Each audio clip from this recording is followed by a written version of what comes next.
Hello and welcome to my studio. Today I'm going to be testing out some yellows. Some of these are yellows that I've used for a long time, like this Gamblin's yellow ochre or this Georgian Naples yellow. And some of these are new colors, like these cadmium yellow deep. As you can tell, all these really new looking ones I don't use very often. This azo yellow I actually use very often, and this is the tube currently in use, and this is Mr. Backup. So no further ado, let us begin. So I'm going to start with the workhorse of the yellows, my yellow ochre by Gamblin. I use it all the time. And I'm just going to put it on my palette here so you can see straight out of the tube. I hope you can see. It has a very brownish hue. It's very useful. I use it all the time.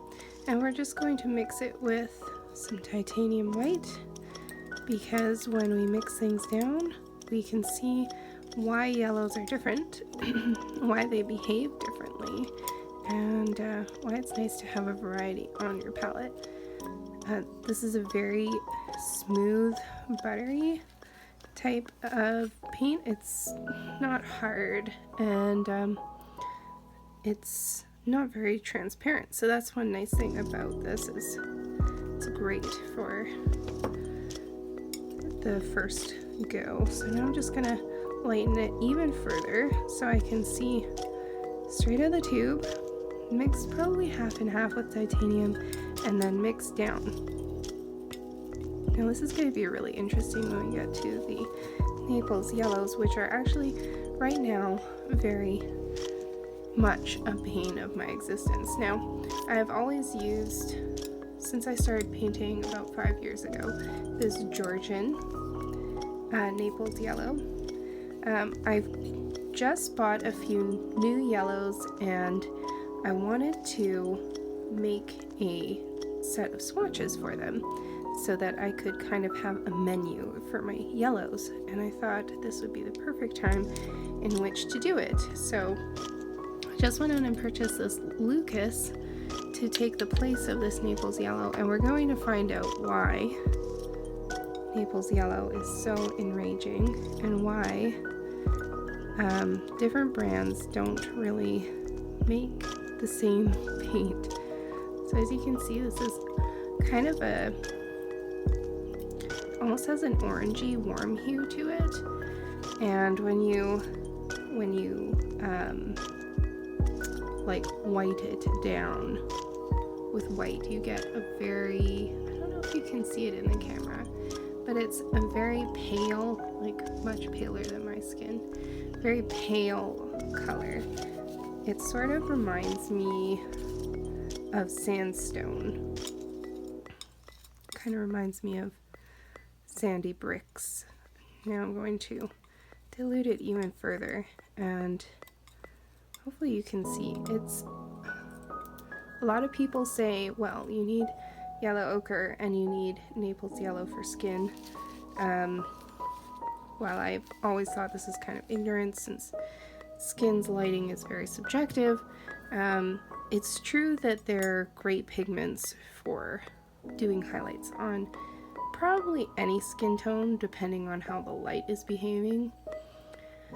Now I'm going to compare this Naples yellow and this yellow ochre, which they're debatably very close, although of course this tint's darker.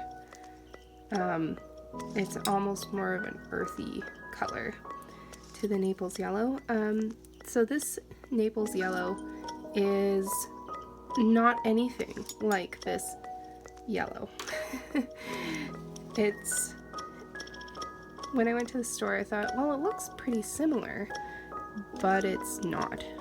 It's not quite a mustard color, maybe like a honey mustard color. And of course, when I should have brought that tube of paint, but to compare it, but I didn't. And yeah, so it has a much yellower look to it. and it almost has a green hue to it, like it's much greener than this, which looks a lot more orange to my eye. Let's get a bit more titanium white here, and we can tint it even further.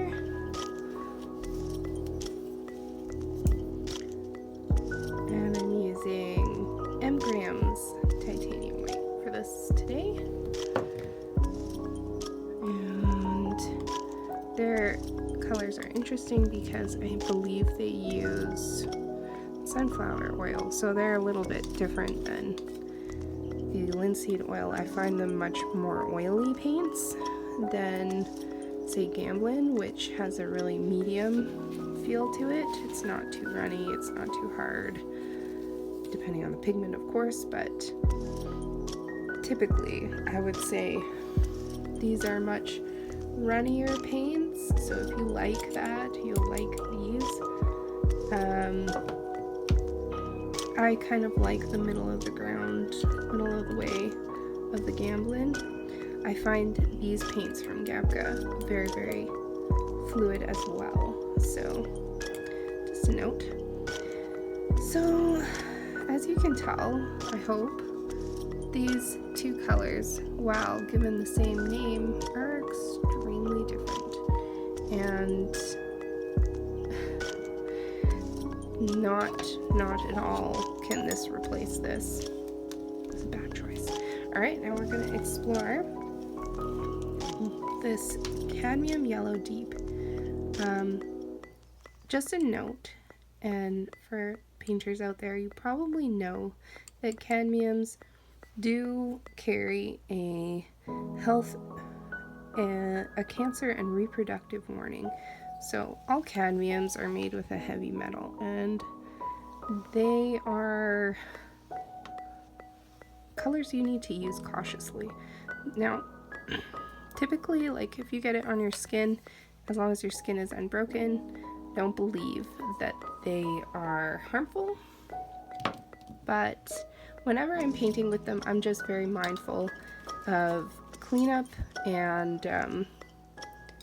when I'm interacting with other people and objects. So for example, I won't eat in my studio, I won't drink in my studio, I only paint in my studio. And like I had one of my kids come into the studio just the other day, and she said, "Look, Mom, my tooth's wiggly, wiggle my tooth." And I said, "Well, I can't because I've been painting with yellow, and yellow is actually kind of dangerous." So it's just something to think about if you have pets, if you have children. A lot of people use gloves so that they can just take the glove off and be done with it. If you feel the need to, you can. I just try and keep myself really clean when I'm using cadmiums. As you can see, it's like super nice coverage, kind of really nice consistency. I'm really liking these. It has a great sunshiny look to it. Now, let's just move this guy over a little, if we can.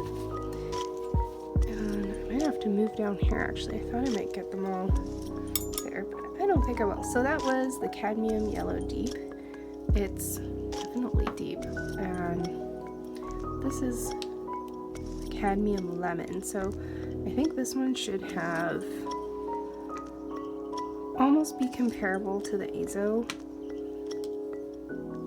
but I don't know, I opened up the tubes and they actually look pretty different, so I'm going to see. I'm curious.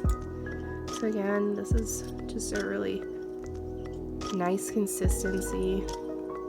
Again, this is a cadmium, so be careful with it.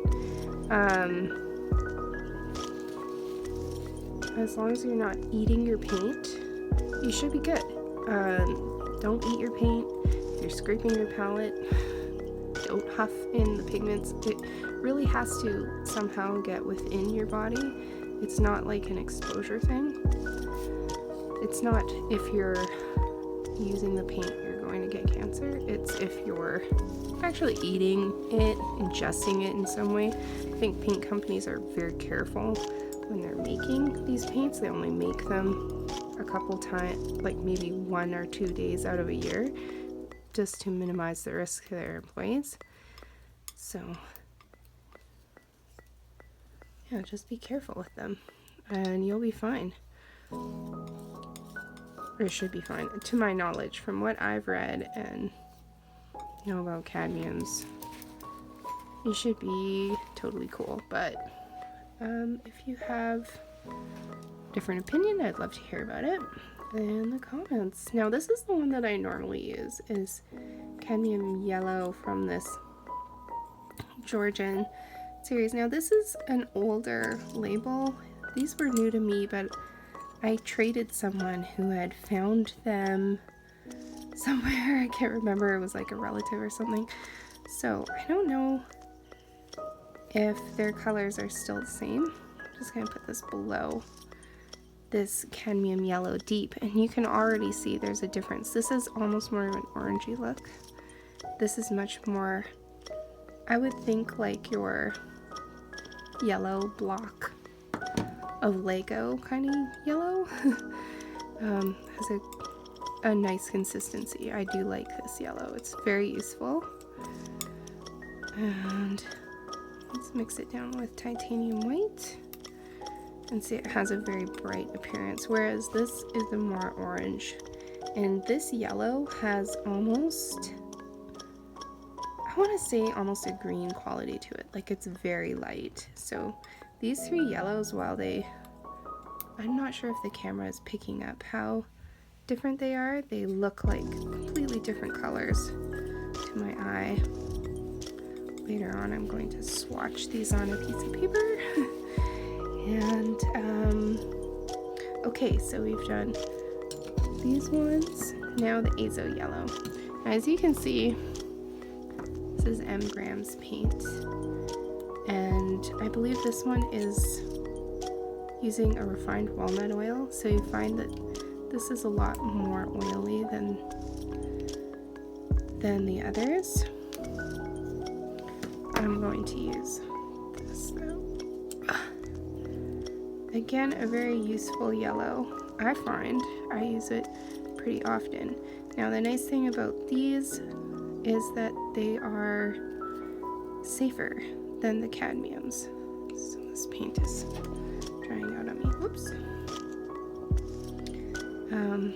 Some of this paint is a little bit dry, so you can't really see the oiliness that it was originally,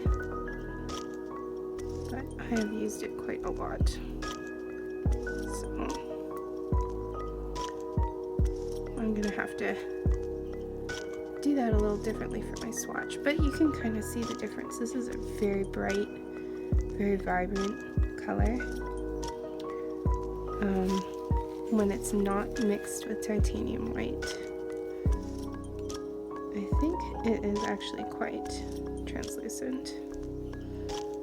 But again, this tube, I think I've just let it be exposed to oxygen a little bit more than I should have. Very nice bright yellow. I don't know if you can see that if the camera's getting it, but yeah, really nice yellow. I like it. I use it a lot. And now this one's fun. These are blacklight paints.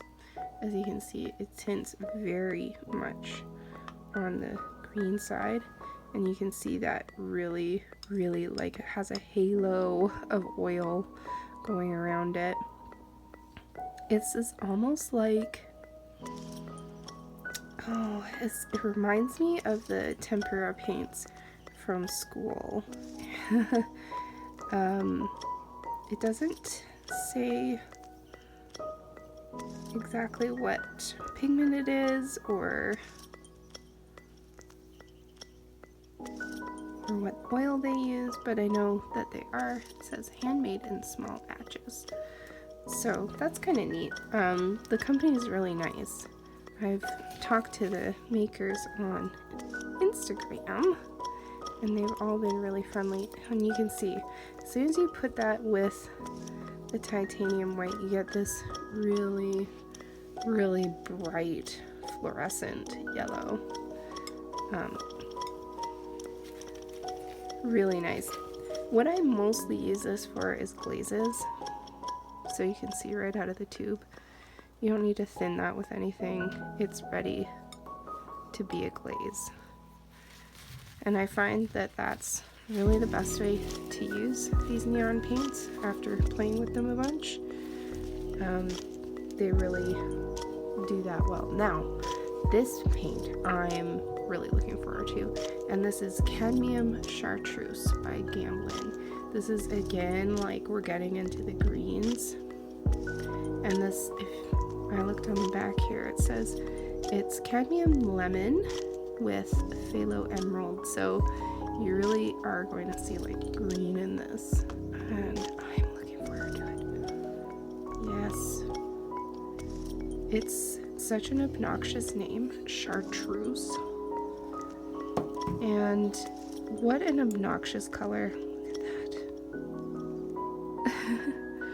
But I like it. It's like a good obnoxious and really nice, firm, like has a lot of body. You can really get some good stuff going on there with it. I'm just gonna take a little bit of what I've got left of this titanium on my palette. And now, you know what it reminds me of? It reminds me of like fancy French desserts. That's what it reminds me of, a pistachio almost color. It's great. I hope I can find something really fun to do with it. And so yeah, guys, those are my yellows. Just through finding some of these new colors, I've learned a lot about paint pigments and why they're safe, why they're not safe. If you want to not have CADs on your palette, these colors like azo yellow are from the benzomidazollones family. Now, these pigments are supposed to be like the alternative to cadmiums. And if you want a CAD-free palette because you're worried, maybe you're a really messy painter and you're worried that you might ingest it, these are like a safe family of yellows to get. Of course, it limits the colors that you're going to be able to acquire because cadmiums are hard to imitate because this is a very like, I think of it as thin, but it's like a transparent paint. You're more of a glaze, and I think in the sense of yellows, like yellows aren't really known for being super light fast, so you will see like this as semi-transparent.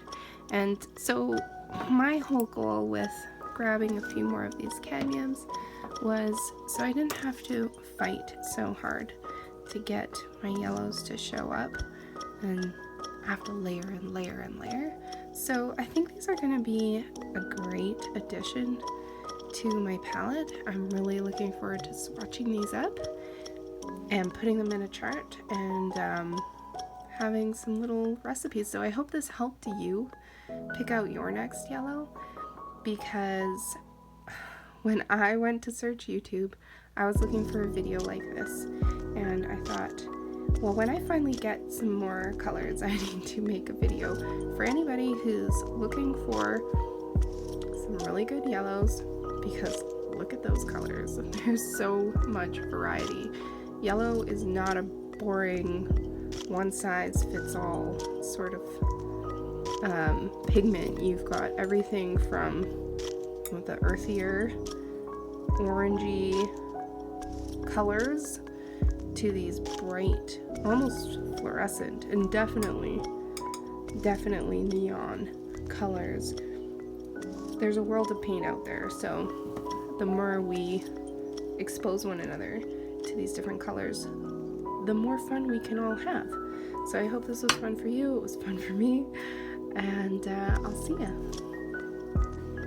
So guys, if you liked this video and you would enjoy seeing more videos like it, just let me know below. Like, I'm not going to tell you what to do and tell you to like and subscribe, because nobody likes being told what to do, but if you choose to do so, I really appreciate the feedback.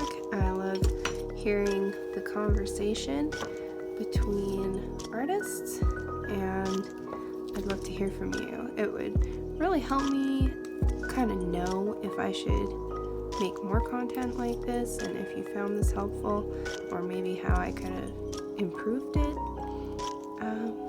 Yeah, I'd love to hear from you. So feel free to drop me a line, or you can find me on Instagram at, well, my name, Ariane Kamps. And yeah, we can chat there. So keep on painting.